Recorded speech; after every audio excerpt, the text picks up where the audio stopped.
Who's out? Who's in with the Arizona Cardinals 53-man roster? PHNX Cardinals, Johnny Venerable, Bo Brock, Craig Morgan here to break it all down. The Bubble Boys, if you will. I'll start with you, Bo. As you've been watching training camp into the preseason, what stands out to you? Major decisions for GM Monty Ossenfort.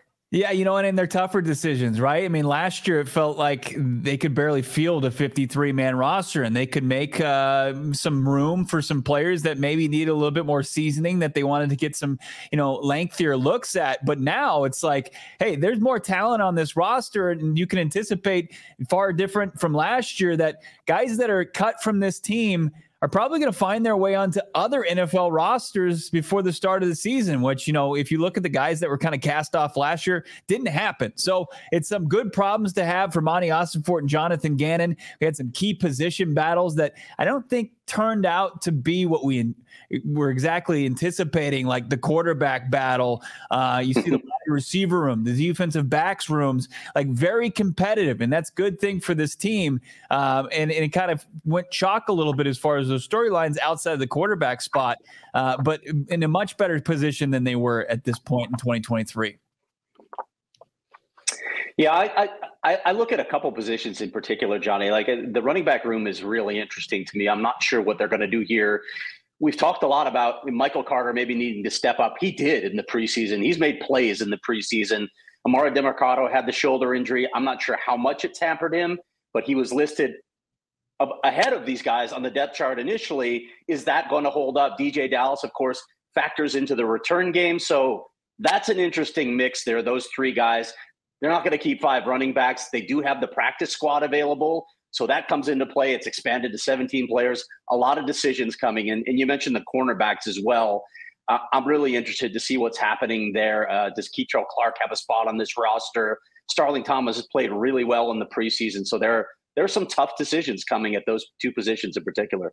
Yeah, I look back at last year with this team only keeping 3 running backs at the time. And it's, could history repeat itself? Could they throw us an ultimate curveball? But you're right, Craig. Like Michael Carter, to me, Bo and I talk about it daily on this podcast. If he's cut from the Arizona Cardinals, he's on another 53-man roster the next day. He's claimed by somebody else. And hell, he may play meaningful snaps come week 1. I mean, he's a plug-and-play runner that has averaged over 5.5 yards per clip since he's been brought to Arizona, which I think is a big reason why myself, everybody here in Cardinal Nation, think it would be a mistake. And I'm sorry, like in my opinion, DeMarcados, they're available every draft, every offseason. You can get a guy like that. But I feel like because it was a homegrown product, because they plucked him from the undrafted ranks, like they maybe have a little more sentimental value to him. But you can't operate like that. And I have yet to see Ossenfort make that, I don't want to call it shrewd of a decision, but a decision with his heart over his football mind and his acumen. And I think if you ask privately, everybody on that team, on that offensive unit led by Kyler Murray, it's like, who do we want to go to war with respect to DeMarcado? Obviously, if you could keep everybody, you would. Michael Carter has done more in this league dating back to last year, the year before, and now in a position to help them in 2024. Bo, it would be an egregious move to get rid of him. Yeah, I really do. I think it would be, getting lost in somebody that you've seen be a success story going from the JUCO ranks to not even starting in college to undrafted rookie free agent to starting at one point last year. But that was mostly just out of necessity, right? Because James Conner went down and the running back room was not filled with talented ball carriers like it is right now. And I, it doesn't take away from DeMarcado's journey. And like I said, to start this thing, like I think he wakes his way onto another roster. If not, can they slide him onto the practice squad? That would probably be preferred. But man, like I look at 4 running backs. I agree completely with Craig. James Conner, Trey Benson, DJ Dallas because of his special teams and return ability, and then Michael Carter because he plays a specific role that can't, be matched by Benson or Dallas. Yeah. Craig, I want to get your opinion as we transition from running back to wide receiver. I expect them to consider carrying 6 wide receivers, but then the big question mark becomes, is it Zach Pascal or is it a guy like Xavier Weaver who offers, I think, big-time return ability? He's had an opportunity this preseason to play meaningful snaps and probably has a better long-term outlook. But Pascal, a JG guy through and through, dating back to his time in Indy. How do you foresee that shaking out? Well, I think we all agree on the top four guys, right? That's pretty obvious. And I don't know where a guy like Moore fits into this mix as well. If you want a veteran guy to be able to step in the case of injuries, but Jonathan Gannon talked today about how a lot of battles are still up for grabs. There's still very much positions up for grab. So I agree with you on Weaver that there's probably more upside there. We talked about sentimental value too. I agree it doesn't come into play most times, but it comes into play with draft picks, right? When you're looking at guys that are drafted, you usually get a little bit more of a benefit of doubt, at least early on in your tenure. So that's going to play into a bunch of these positions that we're talking about right now.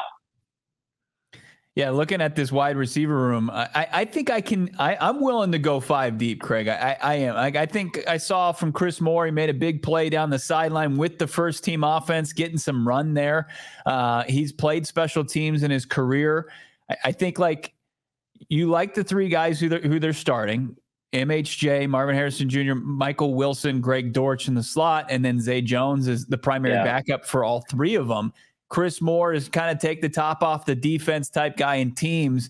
And then you're looking at, Xavier Weaver and who else? As you mentioned, Tayshaun Palmer as potential guys to vie for one spot where, Zach Pascal plays a very different role as well. He's probably your best run blocking wide receiver. And he's obviously got a great voice in the locker room.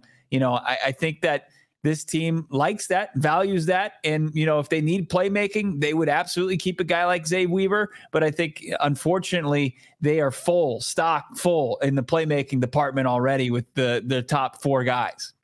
They kept 6 receivers last year, Johnny. How do you think this plays out? Well, I think they have an extra running back, and I think that impacts the wide receiver room. Mm-hmm. I think, again, like with DJ Dallas being your primary return man, and, Greg Dortch offering some of that as well. Maybe that cancels each other out, but you're going to run into, if you're Austin Ford, tough problems as you start to build out this roster. I mean, nobody was expendable last year at this time because what did they have to build off of? I mean, it was really like, hey, you got to keep all the rookies because they're brand new and let's hoard rookies from other teams. And then everybody who's a Steve Keim guy who's got a bloated salary, you could be gone, a la Isaiah Simmons and DeAndre Hopkins. That's not the reality anymore. So just like we're seeing with JG's preseason philosophy, we're going to see that team building philosophy more so in the nitty gritty with the 53-man roster with Monty Ossenford. And I think, again, like this receiving set, the more I think about it, probably is going to only have 5 guys because, and we spoke with Brian Baldinger about this earlier in the week, the Cardinals are going to run the ball, I think, more than people realize, even with this bountiful receiving core that gets all the headlines. You don't have Tip Ryman and Isaiah Adams, and you've got 10 tight ends, not really, but literally, but figuratively, that one dominates in the blocking scene, and you come from a regime in Cleveland that wants to run the ball in 12 personnel, and you've got a quarterback that has struggled to hold up 17 games. Like, I think they're still going to vie for a top 10 rushing team in the NFL. And to do that, like, you need more running backs because we saw it, Craig, burn them last year. When James Conner went down, didn't have somebody else to help out. They had to go and wait for a Michael Carter. DeMercado wasn't ready. I think they want to put themselves in a position to say, nope, we've got 3 or 4 guys we could plug in. And if we need a receiver, maybe practice squad. So who's the 5th guy? Bo, did you want to slide in, by the way, on the Steve Keim comment? It felt like an opening for you. I know you've had some interest in him today. I'd like to limit the time on this video, so I'll hold off our comments and leave them for the live shows. But so Johnny, so you've got obviously the top 4 guys: Marv, Wilson, Dortch, Zay. Who do you have as 5? It's tough because I think it's a coin flip now. I've talked myself into it between Chris Moore and Zach Pascal. Chris Moore has looked good as a natural receiver in camp and play special teams. Zach Pascal is a really good run blocker and is great on special teams. I think I'm going to give the edge to the guy they added this spring, though. I think that Chris Moore is the 5th receiver. If they opt to keep a 6th, it'll be Pascal. But if they don't, if they go with 5, I think Pascal is an unfortunate cap casualty. Think about Chris Moore. He's barely played in the preseason. He's seen a little bit of time, and then they pull him. Pascal's been out there, 2-3 quarters in some of these games. Bo, correct me if I'm wrong. Like, that's usually the kiss of death for these guys, because if you're playing in the preseason, you are on full evaluation. The less you play, you're in good shape. Yeah, you gotta field an 11 personnel consistently throughout a game, and unfortunately, some guys have to wear it a little bit. So we disagree a little bit. I still think wide receivers is probably a possibility for the Cardinals come Tuesday when they cut down. We did skip over the backup quarterback position, gentlemen. Yeah. The thoughts, Clayton Tune, Desmond Ridder. Tune looks better, and you're basing this off of last year and a historically bad performance. Ridder hasn't really shown me anything, guys. And I think that he's, if you're cutting down, he probably makes the first wave of cuts. Yeah, I know you guys addressed this on the show yesterday, so I'll weigh in as well. Des Ridder hasn't shown a thing in the preseason. He doesn't have touch on his balls. He doesn't have a very good feel for the offense. He can make some plays with his legs. We knew that ahead of time, but he just doesn't feel like he has any feel for this offense right now. I agree with you that Clayton Tune has looked better than him. I'm not sure, however, that the backup quarterback is on the roster right now for the Cardinals. It depends on where you're leaning here. I know there's talk about Clayton Tune being familiar with the system, and there's value in that. There's absolutely value with knowing the offense. You want to be able to plug in a guy and not have to have that guy think too much in that situation. But there's also value in maybe having a veteran in that situation, a guy that you can rely on, who has the poise, the know-how to command a huddle, those sorts of things. Curious where they go. I would be really surprised, however, if Des Ridder's on this roster when they cut down to 53. Yeah, I echo those comments. I think that in the perfect world, Clayton Tune is on the roster as a third stringer emergency quarterback, and they get somebody else. But this would be the second consecutive offseason, gentlemen, that they would have to admit, hey, we fudged up. We don't know how to evaluate the backup quarterback situation. Like, fair or not. Yeah. Okay, last year you went through the entire OTAs in the offseason with a guy who had a dead arm that you ended up releasing, who hasn't played football since. And then this offseason, you acquired a guy via a trade who most people thought would be a plug-and-play QB2 that now you're just going to cut.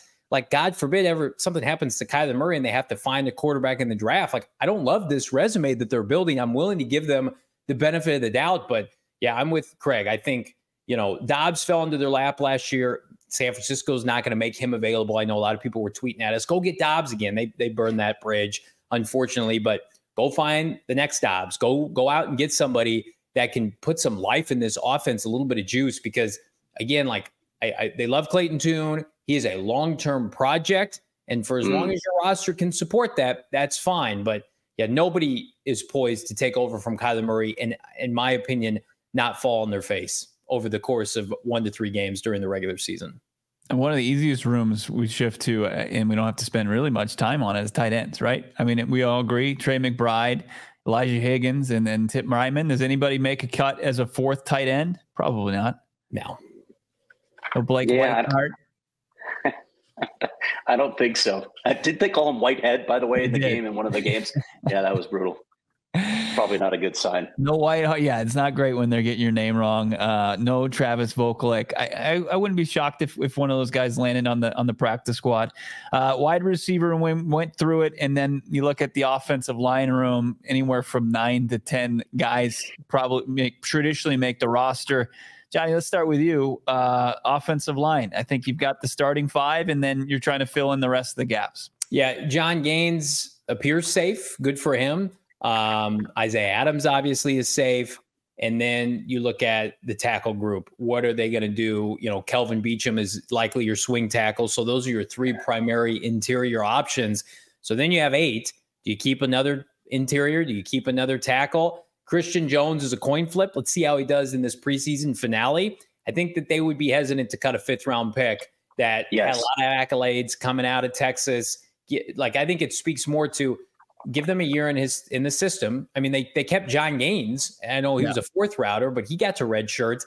I think Elijah Wilkinson is as good as gone. They just cut a veteran interior offensive lineman last week in Dennis Daly. So I think they want to be able to build a pipeline. And I think if you brought Gannon and Austin Ford behind closed doors and asked them, they need more time to develop some of these day 3 picks, because it's great. We're being spoiled now. Not everybody can be Taylor Demerson and Xavier Thomas that appear ready to help out the starting defense, right? There are going to be a Christian Jones or 2 or 3 every draft season where it's like, hey, check back in 2025. But he had enough cachet during the draft season. I think he would be claimed. I think somebody would work with him. He's got all the tools, but Kelvin Beachum, to me, has earned the swing tackle spot, Craig. Can I just say ditto on that? Seriously, I think Christian Jones is the extra guy there, and he has the benefit of being a draft pick. I think that's well said. You named the guys. I think this group is actually pretty easy to predict. If they keep the extra guy, it's going to be Christian Jones because they did expend a significant draft pick on him. Yeah, Wilkinson just has had another tough preseason. You know, I know there's experience there, and he spent time starting for this team last year, and then Christian Cologne, who also had a couple coffee there, but I think his versatility gets canceled out by. I do want to add real quick, Bo and Craig. Marquise Hayes has had a good training camp. I don't know if he makes it to the practice squad. I wonder. He's put a lot of good tape on film this training camp. Would love to see Marquise Hayes. I think it's his 3rd or 4th year out of Oklahoma. Have an opportunity to stick around. I know that they already have Adams and now Gaines because they were their own 2 guys, and I understand your preference. But every time I watch Marquise Hayes during training camp, he's stonewalled defensive lineman. So he will help somebody if he's released. So far, so good. They were able to sneak him on there last year, but hopefully, maybe he doesn't fly under the radar. Let's switch to the defensive side of the football, Craig. Defensive line, they like a 5-man rotation on game day. Is this a group that could stand to hold, a 6th player? Because I think you can name them pretty quickly, the guys who are going to be in that rotation, and then there's probably 1 extra potentially, at least by my count. Well, if you look at the initial 53-man last year, they kept 7 guys in that rotation. That was interesting to me. So there's plenty of opportunity. I mean, again, we know who the starters are here, right? We're pretty certain what's going to happen there. And we talked to LJ Collier today. He's obviously going to be on the roster. Darius Robinson is going to be on the roster.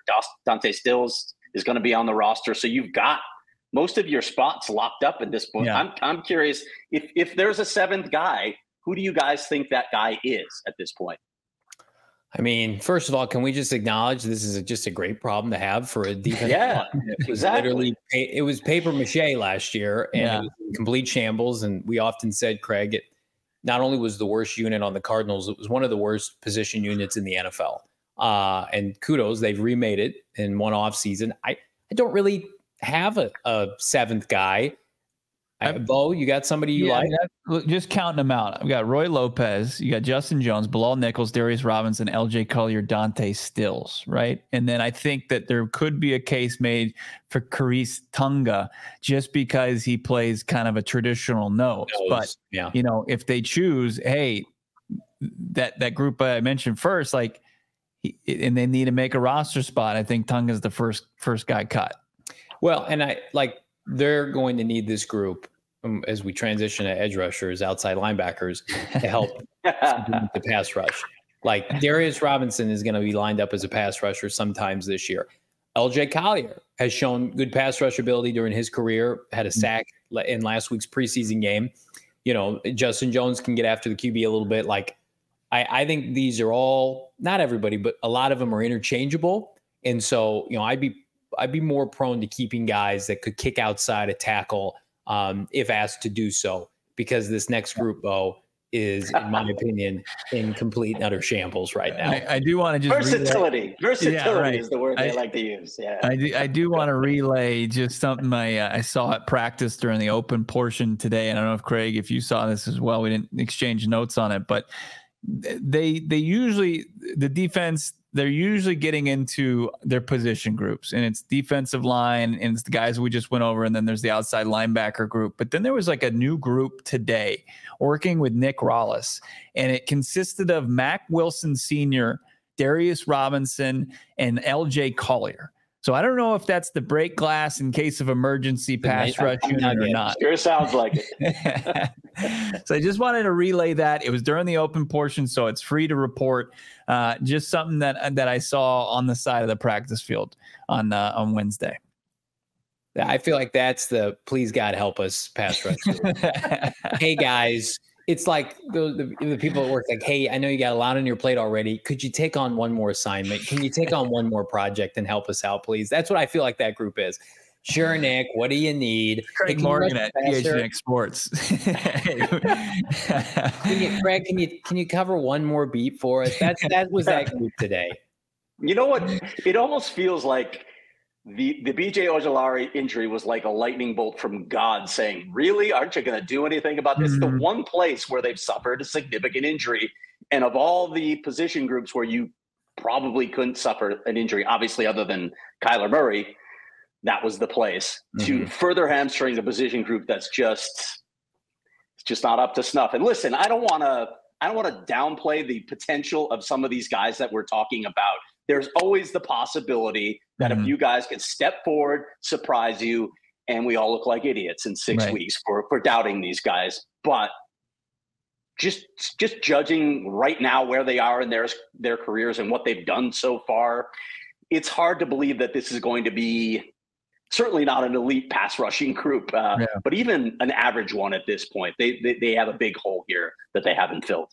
Yeah, there's always the Hassan Reddick going into the fourth and final year with his fifth-year option declined, and he gets 12.5 sacks, right? Those are the exceptions, but there's obviously what usually happens. And you got the four guys that I think you'll see in rotation: Zaven Collins, Dennis Gardeck, Xavier Thomas, a fifth rounder. Don't feel great about him, immediately playing heavy snap load. And then I think Cameron Thomas made this roster this past Saturday with his performance against the Colts. So you can enter him into that. And then are you carrying two more? They carried, sometimes 7 outside linebackers last year. It's insane. Well, here's what I'll say. Oh, Johnny. I think they make the initial cut, and then I think they sweat it out for 24 hours. Who's available? Who also is being cut? What we always see this, the day of the cut down or just before, guys are traded for a 6th or a 7th rounder because teams know, hey, they're going to release the player. We're not going to have the waiver claim option. So I think Victor Dumukagey and Luketa, I would say, is ahead of Dumukagey. Dumukagey has had a tough preseason. Luketa has strip sack, and I know they waved it off. It was a BS penalty. So I think, if one initially gets cut, I would say it's Victor Dumukagey. Luketa is a good sport. He plays special teams. He played offense last year. But this team, by hook or by crook, we need to be sitting here next Tuesday night talking about help at this position group. And don't smear the idea of, well, somebody can't help 2 weeks out.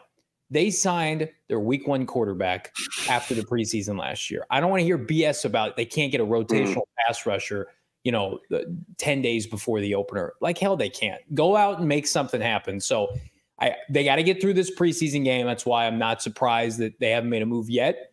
But the clock really starts ticking for Austin Ford Monday, Tuesday, because then people don't want to entertain anything when you're focused on game week. You're going to have, if you're Austin Ford, about a 48 to 72 hour window to make something happen. And in my opinion, you should be adding multiple players to this position group. But right now, I think we get through the initial cuts and at least Luketa is safe.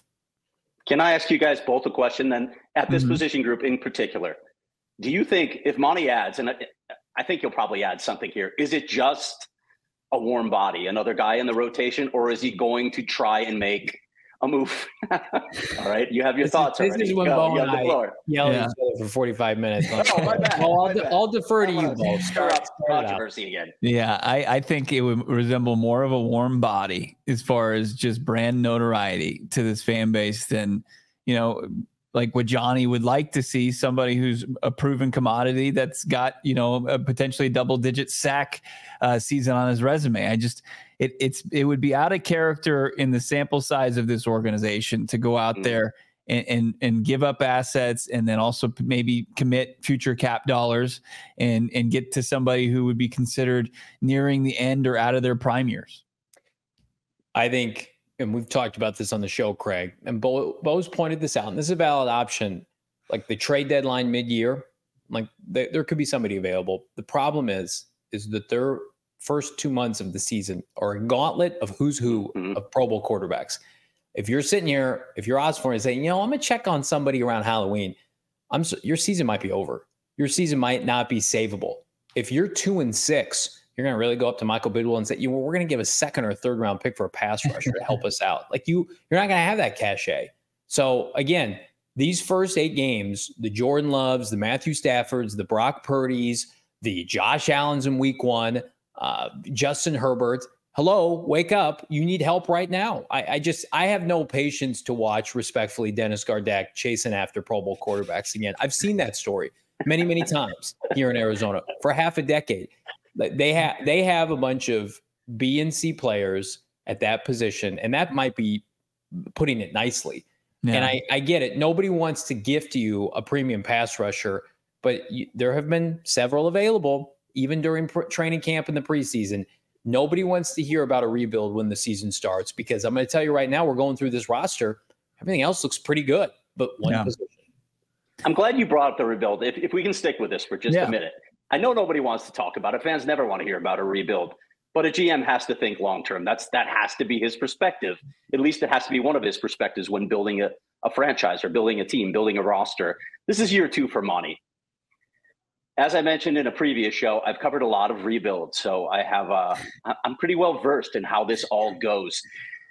It's almost a chicken and egg thing here. Do you go out and get that guy now at the start of the season, and then, oops, you fell on your face, you're not as good as you thought you were, and you've committed all this money to that position when you maybe weren't ready for it yet? Or do you wait, like you said, to get to the trade deadline and then add that guy as sort of a reward for your team saying, hey, we're in this. Okay, we're going to beef up and make a run. How do you guys parse that?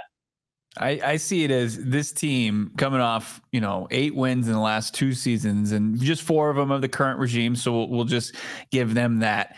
I think that, you have to be realistic with this. And if the team proves you otherwise, and it doesn't mean that you don't have confidence that your team can do great things in the 2024 season. Prove it first, and then I'll open up the checkbook, right? You prove that you'll clean your room up and get good grades before, we go out there and spend money on what you want. So I think that that's probably the move. Like, if it's unfortunate, like it kind of, does it temper expectations for a fan base that was ready to just, go full bore playoffs or bust? Sure. But realistically, what is your number one goal? Consistent success. And that's what Monty Osborne, I don't think, is going to let anything kind of get in the way of, regardless of taking flack from a fan base or, maybe some articles or podcasts that are done where he's kind of taking the brunt of it. Yeah, I think that works in a traditional rebuild, but anytime you have a $45 to $50 million quarterback and you're looking at no playoffs again, I think a lot of people would be surprised. Market price, though. I mean, that's not like, don't be blown. Don't be. Well, but if it's pretty big, but now you're looking at. If it's not resulting in wins, Kyler Murray's fault or not, and this team, let's say they win 6 or 7 games this year. Guess what? Everybody is going to say entering year 3, and you guys know this. They have to win this year. They have to make the playoffs. Does anybody really want those kind of expectations, or would you rather say, man, the Cardinals were ahead of schedule. They were proactive. They added one piece. And again, I'm talking about a roster that has added 20 plus rookies in 2 years, not including undrafted players, right? They've shed salary cap. Like I don't subscribe, Craig, to the notion that sending a 3rd round pick or a 4th round pick and committing a little bit of money to a free agent pass rusher or an available pass rusher is going to collapse this team. And if it does, then it was made on a house of cards anyway. I feel like, they could have even done the Matthew Judon deal. They're carrying $35 million in cap space right now. They're projected to be a top 3 to 5 cap space team next spring. You can't spend it all in one offseason. They just signed Yeldon Froholt for next to nothing. Like, they have been shrewd. They have earned this cheap meal opportunity. And for me, it's like, I think it would be a very big disservice. And Craig, you know this. You can't take for granted playoff appearances for this franchise. And if you are poised to earn 9 or 10 wins with an added piece, instead of saying, you know what, we're okay with 7, we're going to go for it next year. I mean, that's a you're asking a lot of patience for this fan base. So I get it. I might be in the minority with this. Don't take for granted an opportunity to go for it. And by going for it, I mean, you need to do that now because of how bad your schedule is. It depends on who you're talking about with the minority. I think the fan base would absolutely agree with you. They want to see them go for it. Another thing that I would add to in the NFL versus the NHL that I just came from, windows are shorter. We see this in the NFL all the time. The cap is structured as such that windows are shorter unless you have, of course, a Tom Brady behind center. So maybe you have to go when you feel like you're at that point. Maybe you have to go all in, and not all in, but maybe you have to go get that piece and take advantage of the opportunity that's in front of you right now because you don't know what's coming in the season after that or after that. Yeah. It's a great debate. I like it. I do. And it's based off, like, my interpretation is based off what I've seen from the organization and how they're approaching this, to obviously, you know, where you see a glaring need. And at some point you do have to get aggressive to an extent to maybe fill a need that you weren't able to address in the draft, or, you know, spending cap dollars. The inside linebacking core is much like the tight end core room, where I feel like there's not a whole lot of questions because you're White, Mac Wilson Sr., Owen Papo, who's had a really strong camp, and Chris Barnes. I think it's those four guys. I don't see anybody need to be added or subtracted from that room. Then it gets interesting when you're looking at the back end of the cornerback room. Sean Murphy-Bunting, sure thing, starting corner. Max Melton, Garrett Williams, probably your other guys. Starling Thomas, good camp. And then the draft pick, Elijah Jones. We're looking at maybe one spot between, if there is an extra spot, Keitrell Clark, I would guess. Anybody else make a case? I don't think so. Keitrell Clark's probably the guy on the bubble. They kept 5 last year, so it's going to be difficult for him. And Elijah's going to get the nod again because he was a drafted guy. So that's a tough spot for Keitrell Clark to be in. Especially Starling Thomas has played very well in the preseason. We know of the other guys. We know are locks. Max Melton was a second-round draft pick, so these guys are going to be on the roster. I wonder too if they would feel the temptation if somebody of note was released, or somebody with experience they've seen, that they could say, you know what, Garrett Williams hasn't played 17 games in the NFL. Starling Thomas shouldn't have last year. Max Melton has. I wonder if they were like, hey, somebody that we've had a history with who's in their mid to late 20s just so happened to be cut. I could see them doing that, especially over a guy like Keitrell Clark. Unfortunately for him. Yeah. Safety room, I think that there's maybe one spot between two guys, but the three locks, Budda Baker, Jalen Thompson, Robert Taylor Demerson, who's had such a strong preseason. Then you're looking at the vet, Andre Sachere, played teams, started some games for this team last year, and then a Darren Hall, who's had a really strong preseason, played a lot of snaps. Yeah, I'm curious about Darren Hall. He's played really well.